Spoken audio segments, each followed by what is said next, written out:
Bismillahirrahmanirrahim. Assalamualaikum warahmatullahi wabarakatuh. Waalaikumsalam Waalaikumsalam warahmatullahi wabarakatuh. Oke, anak-anak, bertemu kembali dengan Bu Santi di kelas Bahasa Indonesia. Semoga kalian tidak bosan ya dengan materi Bahasa Indonesia dan nggak bosan juga ngelihat wajah Ibu. Baik anak-anak, minggu kemarin kan kita sudah belajar tentang apa itu proposal ya. Jadi kalian sudah tonton videonya tentang pengertian proposal, terus tujuan proposal dan jenis-jenis proposal ya.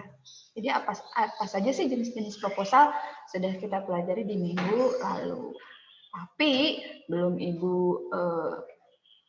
jelaskan secara rinci ya. Jadi sekarang kita sebelum melanjutkan materi baru, kita akan review dulu materi yang kita pelajari di minggu lalu. Selamat bergabung Krisna dan Azkia. Baik. Jadi, materi yang akan kita pelajari tentang proposal ini nih ya. Pertama, pengertian proposal. Terus yang kedua, itu tujuan proposal. Ketiga, jenis-jenis proposal. Dan terakhir, struktur atau bagian-bagian dari proposal.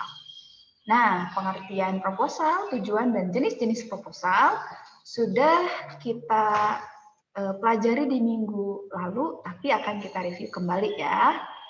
Baik, kita review tentang pengertian dari proposal. Apa sih proposal itu? Jadi, proposal ini biasanya kalau anak OSIS, anak organisasi itu pasti udah nggak asing ya dengan proposal. Sering banget pasti bikin proposal. Nah, proposal yang biasa dibuat oleh panitia-panitia OSIS itu termasuk ke dalam jenis proposal apa?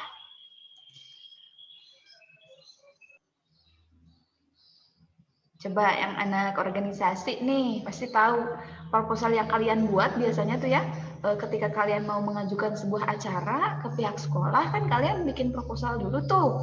Nah, jenis proposal apa sih yang kalian buat? Kan jenis proposal itu ada 4 ya. Nah, termasuk ke dalam jenis proposal yang mana? Masih ingat gak jenis-jenis proposal? Proposal formal bukan, Bu? Oh, enggak, yang satu lagi, yang ada 4 jenis itu loh. Ada proposal kegiatan, terus proposal penelitian, terus ada lagi proposal proyek dan proposal kegiatan, Bu. Nah, betul sekali. Jadi, proposal yang biasa digunakan oleh anak-anak organisasi untuk mengadakan suatu acara itu termasuk ke dalam jenis proposal kegiatan. Oke, nah kita review dulu ya pengertian dari proposal itu sendiri. Nah, proposal itu adalah sebuah rancangan kegiatan yang disusun secara rinci oleh seseorang atau sekelompok orang. Dalam bentuk apa? Dalam bentuk ide, gagasan, atau pemikiran yang tujuannya untuk apa? Tujuannya untuk mendapatkan dukungan dalam bentuk bantuan dana, bisa dalam bentuk bantuan dana, izin atau persetujuan suatu kegiatan. Ya. Ini pengertian dari proposal. Rancangan kegiatan yang disusun secara rinci oleh seseorang atau sekelompok orang. Nah, kalau kalian anak organisasi biasanya proposal disusun oleh satu orang atau sekelompok orang atau bareng-bareng gitu. Biasanya bareng-bareng ya. Kenapa? Satu orang, Ibu. Satu orang. Satu orang. Ya, ada yang membuat proposal oleh seorang atau bisa juga dibantu oleh sekelompok orang. Jadi dilanjutkan gitu ya. Dilanjutkan nih kamu bikin ininya apa bab satunya, terus yang lainnya apa bikin bab 2-nya dan selanjutnya. Tapi kalau Bunga sendiri sebagai anak organisasi sampai sekarang tuh biasa kalau bikin proposal dibuat oleh satu orang ya, Bunga? Iya, Bu. Oke. Baik, lanjut ya, kita lanjut. Nah, sebenarnya inti dari tujuan proposal itu sama sih, kan jenis-jenis proposal itu kan ada 4 ya. Intinya sebenarnya sama. Tujuannya apa? Untuk menyampaikan suatu rencana kegiatan secara rinci. Sehingga kegiatan tersebut dapat diterima, mendapatkan dukungan dan izin pelaksanaan, atau mendapatkan dukungan dana. Tapi karena kalau misalkan dijelaskan kembali, dirincikan kembali, ya, tujuan proposal itu beda-beda. Jadi tergantung proposalnya itu apakah proposal kegiatan, proposal penelitian, proposal bisnis atau proyek gitu. Ya, kalau dirincikan kembali itu beda. Tapi intinya sama, inti dari tujuannya itu untuk menyampaikan suatu rencana kegiatan secara rinci gitu. Nah, kalau diperinci nih ya, tujuan proposal yang pertama nih ya, kita bahas yang proposal kegiatan dulu. Nah, proposal kegiatan ini tujuannya untuk apa sih? Biasanya kan kalau kita membuat suatu kegiatan, itu pasti membutuhkan dana kan? Nah, tujuan proposal kegiatan ini salah satunya adalah untuk mendapatkan dukungan dalam bentuk pendanaan. Pendanaan suatu kegiatan oleh pihak bisa sponsor, masyarakat, atau donatur yang lain. Misalnya nih, ada misalnya contohnya acara kegiatan 17 Agustus, bazar, pembangunan sarana umum, dan yang lainnya. Kalau kalian sendiri nih, coba sharing pernah mengadakan kegiatan apa saja di sekolah? Kegiatan atau acara apa saja sih yang sudah kalian laksanakan? Dulu tuh kalau nggak salah ini ya, apa, expo ya? Yang expo itu ya, ada yang jadi panitianya nggak?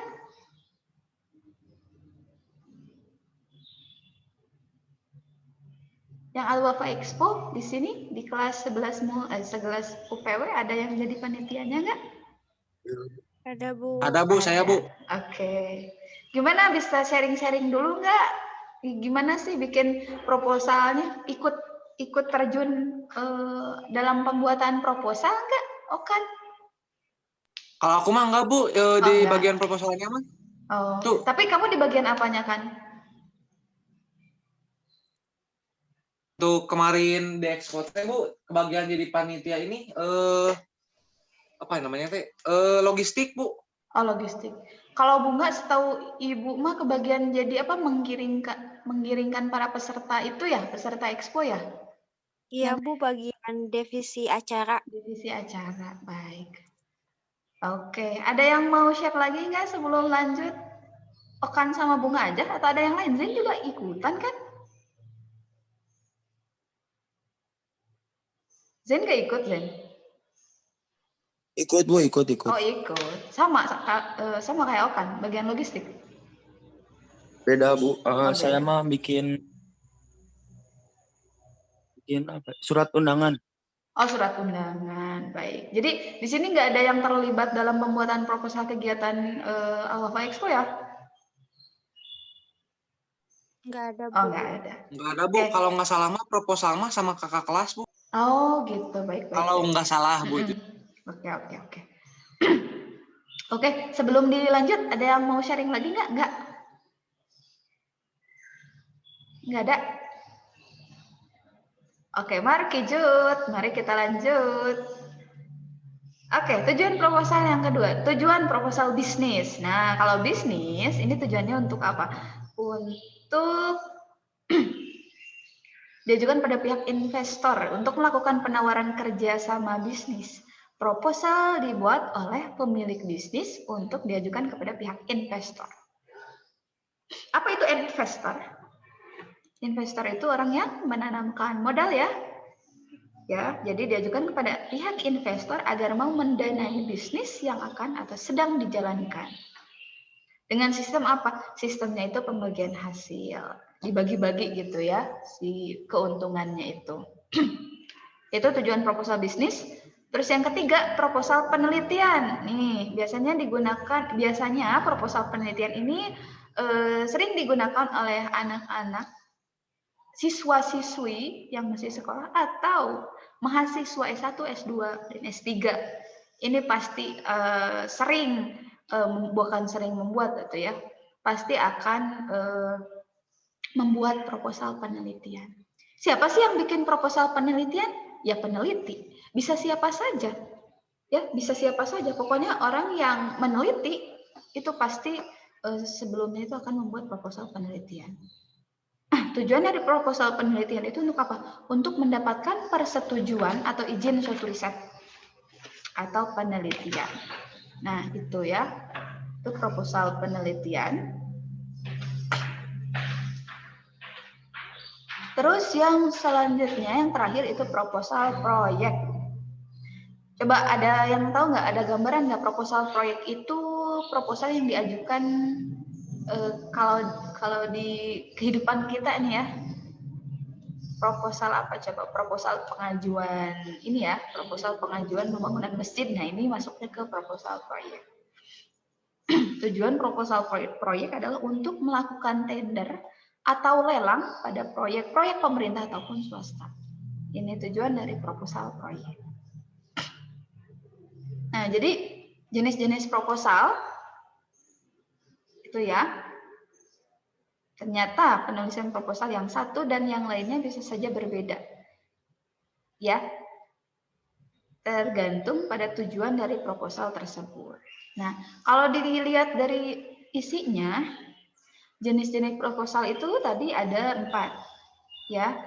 Dilihat dari isinya. Proposal jika dilihat dari isinya itu ada 4. Yang pertama proposal kegiatan, yang kedua proposal bisnis, ketiga proposal penelitian, dan yang keempat proposal proyek. Oke, yang akan kita bahas terlebih dahulu nih yang proposal kegiatan dulu. Ya. Proposal kegiatan ini adalah proposal yang diajukan dalam rangka melaksanakan sebuah kegiatan, ya.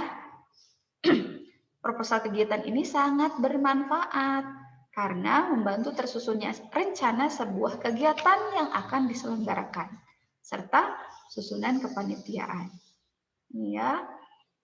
Nah, selain itu, proposal kegiatan ini juga membantu pihak yang dituju.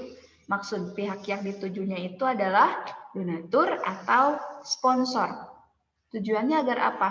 Agar mengetahui secara rinci atau secara detail acara yang akan diadakan, sehingga dapat menjadi bahan pertimbangan bagi mereka. Nah, ini contoh, sebagian kecil contoh proposal kegiatan. Ada proposal lomba dalam rangka memperingati ulang tahun Republik Indonesia, proposal seni budaya, proposal permohonan dana kegiatan sekolah, proposal penyelenggaraan bazar di sekolah, dan yang lainnya. Oke, lanjut ke proposal bisnis. Nah, kalau proposal bisnis ini adalah proposal yang berhubungan dengan rencana kerja dan dunia bisnis. Bisa dilakukan oleh individu ataupun kelompok. Ya. Nah, proposal bisnis ini dibuat untuk apa? Untuk memberikan gambaran mengenai usaha yang akan dijalankan, yang kemudian akan ditunjukkan kepada investor atau pihak lain yang akan diajak bekerja sama. Nah, berikut ini contoh, sebagian kecil contoh proposal bisnis. Proposal kerjasama antara perusahaan, proposal pendirian tempat usaha, proposal pengajuan tender atau lelang, dan sebagainya. Ini proposal bisnis. Lalu selanjutnya proposal penelitian. Nah, proposal jenis ini umumnya digunakan dalam bidang akademis, di bidang pendidikan ya. Proposal penelitian ini diajukan untuk apa? Untuk melakukan suatu riset atau penelitian yang ditujukan kepada siapa? Ditujukan kepada lembaga atau organisasi di mana penelitian tersebut akan dilaksanakan. Nah, kalau nanti kalian kuliah, ya, terus kalian pasti akan di akhir untuk mendapatkan gelar S1, itu kalian akan wajib membuat skripsi. Nah, sebelum membuat skripsi, kalian mengajukan dulu proposal pengajuan pembuatan skripsi, proposal penelitiannya. Nah, nanti ketika kalian membuat proposal, ada dua bentuk penelitian nih. Ada penelitian kualitatif dan kuantitatif. Kalau penelitian kualitatif itu biasanya berhubungan dengan analisis. Tapi kalau kuantitatif itu biasanya berhubungan dengan angka-angka. Ya. Kalau kualitatif lebih ke analisis, kalau kuantitatif itu lebih ke angka-angka atau hitungan. Itu ya. Hitung-hitungan itu kuantitatif. Kalau kualitatif itu menganalisis. Nah, contoh proposal penelitian yang pertama, proposal penelitian skripsi, proposal penelitian untuk menulis tesis, atau proposal penelitian riset pengembangan, dan yang lainnya. Terakhir, ada proposal proyek. Ya. Nah, proposal proyek ini hampir sama dengan proposal bisnis. Yang membedakannya adalah kalau proposal bisnis itu berkaitan dengan dunia usaha. Seperti UKM, usaha kegiatan masyarakat, dan perusahaan perorangan, UMKM gitu ya, itu proposal bisnis. Tapi kalau proposal proyek ini merupakan proposal bisnis yang berisi tentang proyek pembangunan atau pengadaan. Ya, kalau bisnis itu berkaitan dengan dunia usaha, kalau proposal proyek itu berisi tentang proyek pembangunan atau pengadaan suatu bangunan. Ya. Contohnya proposal pengadaan alat belajar, proposal pembangunan jalan, proposal pendirian gedung baru, dan sebagainya. Dan biasanya proposal proyek ini bisa kalian temukan di dalam pemerintahan. Itu proposal proyek ya. Kalau tadi kan proposal dilihat dari isinya, ada 4 ya, proposal penelitian, apalagi proposal kegiatan, proposal bisnis, dan proposal proyek. Itu dilihat dari isinya. Tapi kalau dilihat dari formatnya atau bentuknya, jenis proposal ini ada 3. Ada proposal formal, ada proposal semi formal, dan ada proposal non formal. Ya, proposal formal ini adalah jenis proposal baku atau resmi yang mengandung 3 bagian utama. Ada pendahuluan, isi, dan data pelengkap atau penutup. Ini proposal formal. Kalau proposal skripsi itu masuknya ke mana? Proposal formal, semi formal, atau non formal?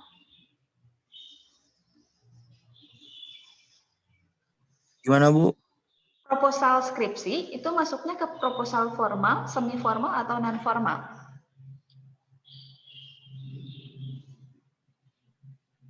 Formal, Bu. Formal ya, betul. Bu. Betul sekali.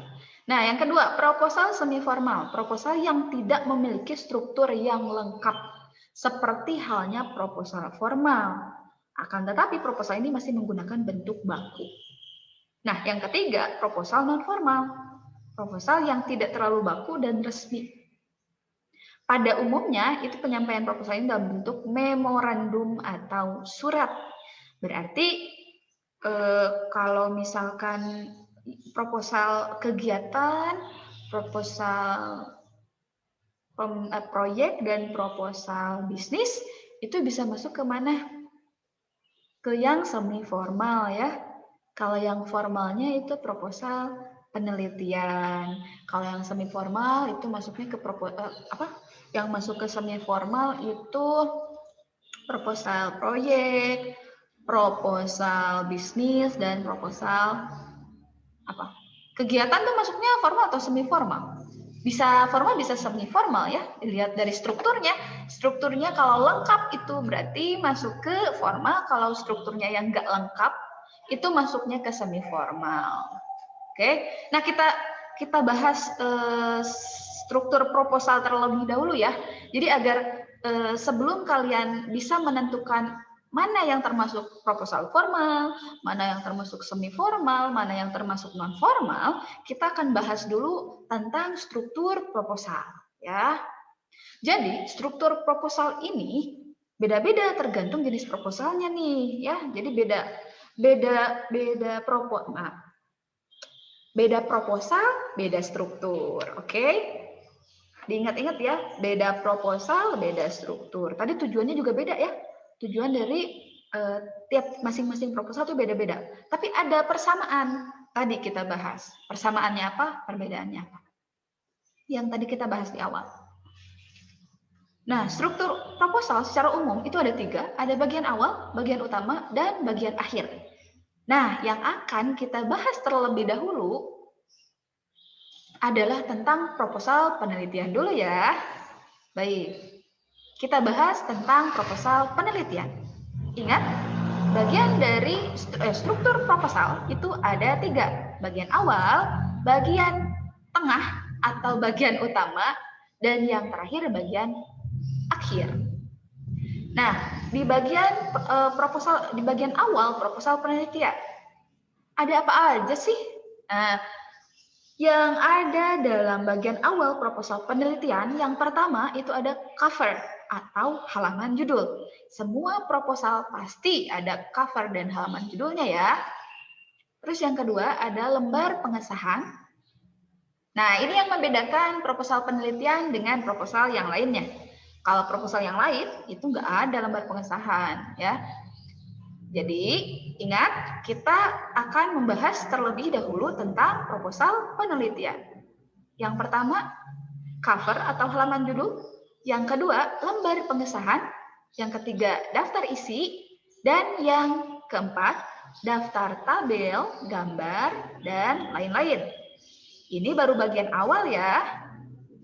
Lanjut ke bagian utama proposal penelitian.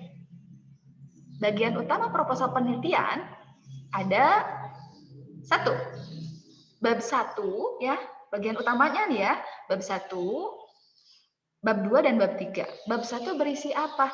Bab 1 ini berisi pendahuluan.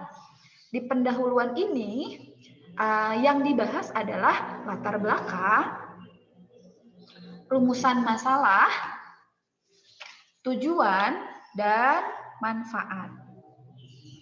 Nah, di latar belakang, ya, di latar belakang itu isinya apa? Latar belakang ini isinya kenapa sih kamu membuat penelitian tersebut? Apa yang melatar belakangi kamu melakukan penelitian itu gitu? Ya. Jadi di bagian utama bab 1 pada proposal penelitian itu kenapa, apa latar belakangnya, kenapa kamu membuat penelitian tersebut? Apa yang melatar belakangi kamu? Ya, apa yang melatar belakangi kalian untuk melakukan penelitian tersebut? Jadi itu ditentukan di latar belakang, oke? Selanjutnya ada bab 2 ya. Bab 2 itu isinya kajian teori. Nih ya, kajian teori. Jadi, maaf. Sebelum ke kajian teori, rumusan masalah dulu belum dibahas ya. Di rumusan masalah ini isinya adalah pertanyaan-pertanyaan yang ingin kamu atau yang ingin kalian ungkapkan atau uraikan jawabannya. Ini rumusan masalah. Jadi kalau rumusan masalah itu berisi pertanyaan-pertanyaan yang akan kamu ungkap atau uraikan jawabannya di dalam proposal penelitian yang akan kamu buat, yang akan kalian buat. Itu rumusan masalah. Oke. Terus ke selanjutnya, tujuan. Tujuan adalah jawaban atas rumusan dari masalah yang tadi. Ya. Jadi, rumusan masalah dan tujuan itu saling berkaitan. Ya. Kalau rumusan masalah berupa pertanyaan, kalau tujuan berupa pernyataan. Oke? Jadi misalkan gini, Ibu berikan contoh nih ya. Kalau dalam rumusan masalahnya ada pertanyaan misalkan gini, berapa siswa SMK Al-Wafa yang aktif dalam pembelajaran jarak jauh selama semester 1 tahun ajaran 2020-2021? Nah, itu bentuk pertanyaan kan? Oke, berapakah siswa yang aktif? Berapakah siswa SMK Al-Wafa yang aktif dalam pembelajaran jarak jauh selama semester ganjil tahun ajaran 2020-2021? Itu rumusan masalah berupa pertanyaan, ya. Nah, jadi kalau tujuannya berarti gini, tujuannya kan isinya pernyataan. Berarti jawaban dari rumusan masalah. Ya. Jadi tujuannya itu adalah untuk, nah ini di tujuan, untuk mengetahui jumlah siswa ya, untuk mengetahui jumlah siswa SMK Al-Wafa yang aktif dalam pembelajaran jarak jauh selama semester ganjil 2020-2021. Nah, itu ya. Jadi rumusan masalah dan tujuan itu saling berkaitan. Ya, saling berkaitan. Rumusan masalah berupa pertanyaan dan tujuan itu berupa pernyataan. Oke, sekarang masuk ke manfaat. Manfaat ini berisi apa? Penelitian ini bermanfaat untuk siapa sih? Kan biasanya penelitian ini bermanfaat untuk siapa? Untuk guru misalkan, untuk siswa dan untuk pembaca. Nah, manfaat penelitian ini bagi guru adalah untuk apa? Misalkan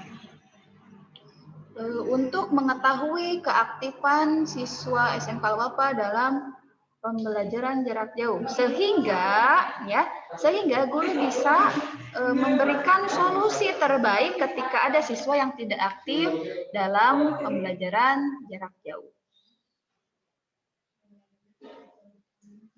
Itu. Terus yang ketiga ada, yang kedua kajian teori berisi isinya ya, isi dari proposal yang kalian buat. Berisi apa?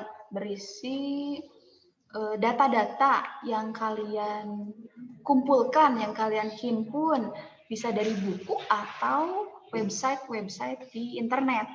Ini kajian teori. Nah, di sini ya, menurut pakar hukum, bla bla bla bla bla. Menurut siapa ini ada di bab 2 kajian teori. Terus metode penelitian. Jadi di metode penelitian ini isinya apa? Isinya itu inti dari penelitian ini mau menggunakan metode apa sih? Apakah mau menggunakan metode angket, metode tanya jawab, metode pertanyaan yang mencantumkan pertanyaan 5W1H, apa, mengapa, di mana, bagaimana, dan siapa, atau metode yang seperti apa, itu dijelaskan di bab 3. Lalu di bagian akhir proposal penelitian, ini isinya penutup, berisi kesimpulan dan saran biasanya ya. Jadi di bagian akhir proposal penelitian ini ada penutup ini isinya ada kesimpulan.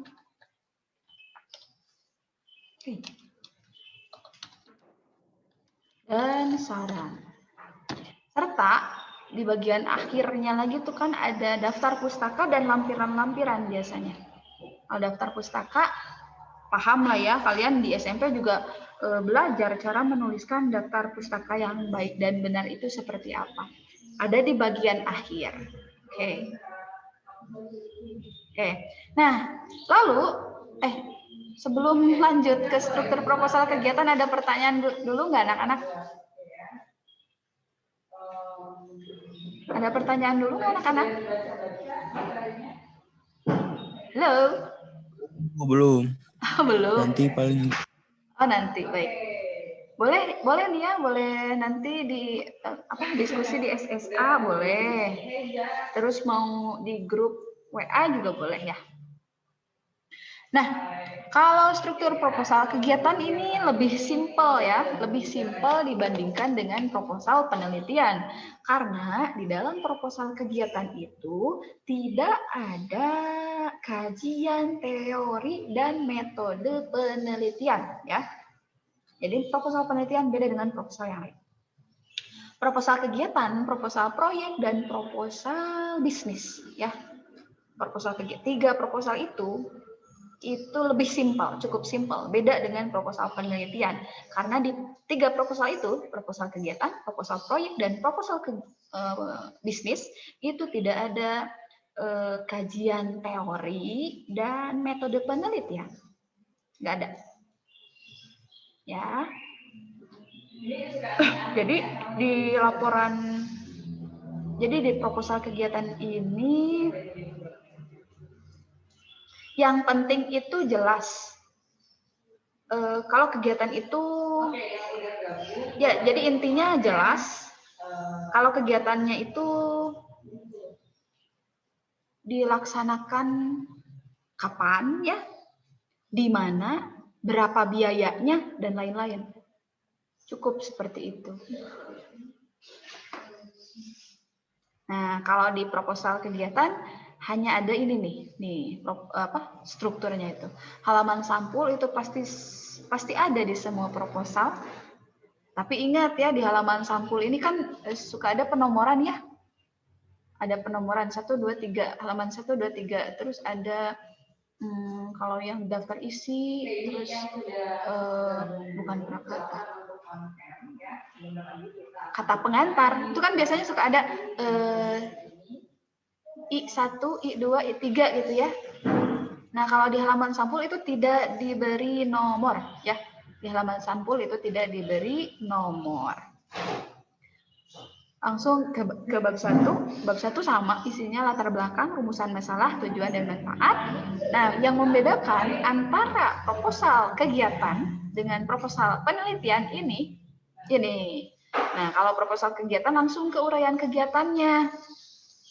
Bentuk kegiatannya apa sih? Waktunya, kapan, pesertanya siapa saja, terus anggaran dananya dicantumkan, dan susunan kepanitiaan, dan yang lain-lainnya. Terakhir bab 3, penutup. Itu proposal kegiatan. Baik, anak-anak, udah beres nih. Sebelum ditutup, ada pertanyaan anak-anak?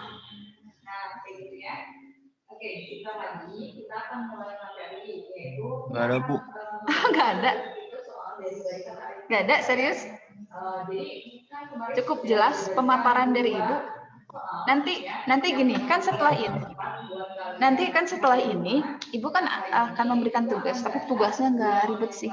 Lihat aja di SSA, cek aja di SSA. Nih ada chat, maaf baru kebuka. Oh siap Mia, baik Mia. Jadi tugasnya itu simpel sih. Jadi kalian Ibu minta untuk mencatat kembali materi yang Ibu jelaskan hari ini barusan. Harus tulis tangan ya, wajib tulis tangan, fotokan hasilnya dan upload ke SSA. Itu aja sih. Ini bener nih nggak ada pertanyaan nih.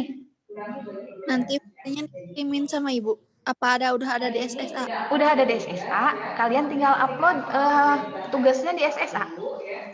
Oh iya, Bu. Ya.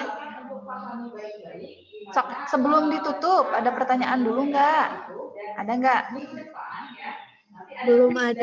Belum ada. Baik, nanti kan ada tugas, kalau misalkan ada pertanyaan mah jangan sungkan hubungi Ibu saja ya. Oke, baik, Bu. Bu. Oke. Nah, oke anak-anak, seperti biasa, sebelum pembelajaran diakhiri, Ibu ingin kalian on cam dulu. Ibu ingin minta untuk dokumentasi. Silahkan di on cam kan dulu anak-anak. Sekarang saya nggak rilis.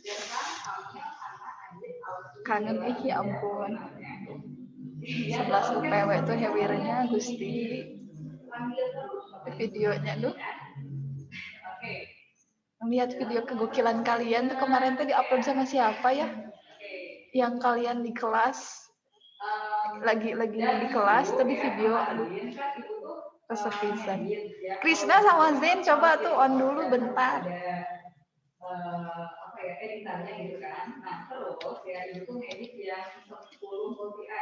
Oke. Zain, atau Zain dulu Zain, Krisna nggak akan di on cam kan? Bentar, bentar aja. Zain, ayo tuh Zain ah. Zain, ini hese. Sob atuh satu. Ih Krisna kalah di off cam deui. 1, 2.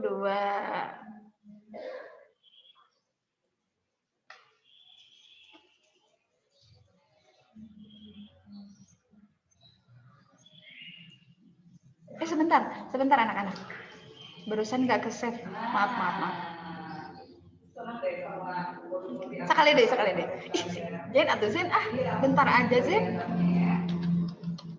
1. Senyum anak-anak senyum. 2.